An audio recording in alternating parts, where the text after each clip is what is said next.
Effectivement, vous venez de parler de maisons isolées, donc on pourrait penser qu'il y a une différence et que vous faites une différence entre l'isolation et l'étanchéité.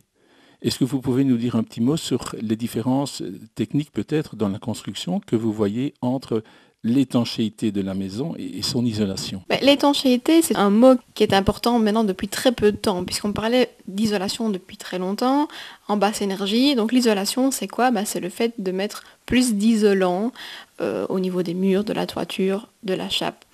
Maintenant, le principe de l'étanchéité, c'est de ne pas avoir d'air qui sort de la maison et qui rentre dans la maison, surtout pour refroidir la maison.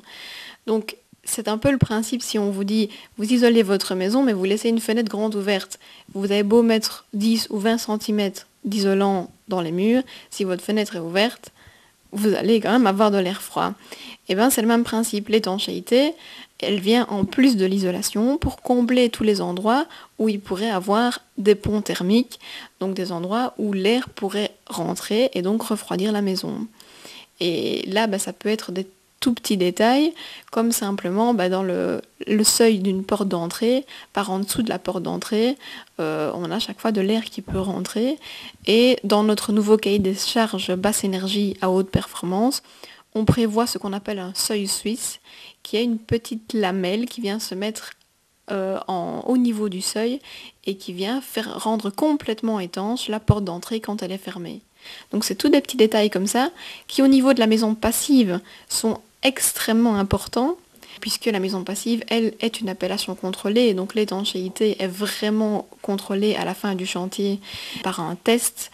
Donc là, on était obligé de suivre toutes ces techniques-là et on a repris notre expérience en maison passive, puisque nous faisons des maisons passives également, pour les mettre au service de la basse énergie et donc améliorer l'étanchéité au niveau des basses énergies également. Eh bien, merci beaucoup de ces précisions très intéressantes, mais très techniques cependant.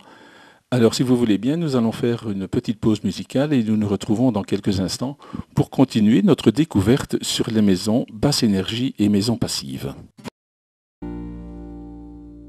Voilà, nous nous retrouvons toujours avec Marie Boutet de la société Dôme Construction. Alors, dites-nous un petit peu, madame, en tant que futur client de votre société, quels seraient les avantages de choisir une maison basse énergie ou une maison passive?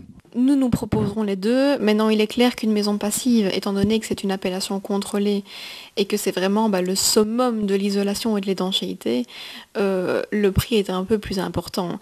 Et le temps de réalisation est un peu plus important aussi parce que les techniques sont très spécifiques.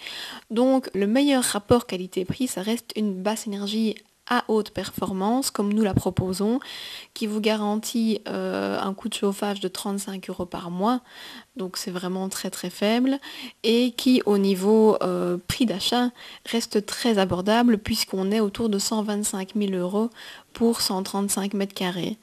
Maintenant, ceux qui souhaitent vraiment une maison passive, on peut le faire également, mais il est clair que c'est un surcoût qui est difficilement estimable de manière générale. C'est à compter, je veux dire, en fonction du projet. Et là, vous avez une maison qui fonctionne presque sans chauffage, mais il est vrai que ça reste un investissement beaucoup plus important et qu'une basse énergie à haute performance, c'est déjà un très très bon achat pour le rapport qualité-prix.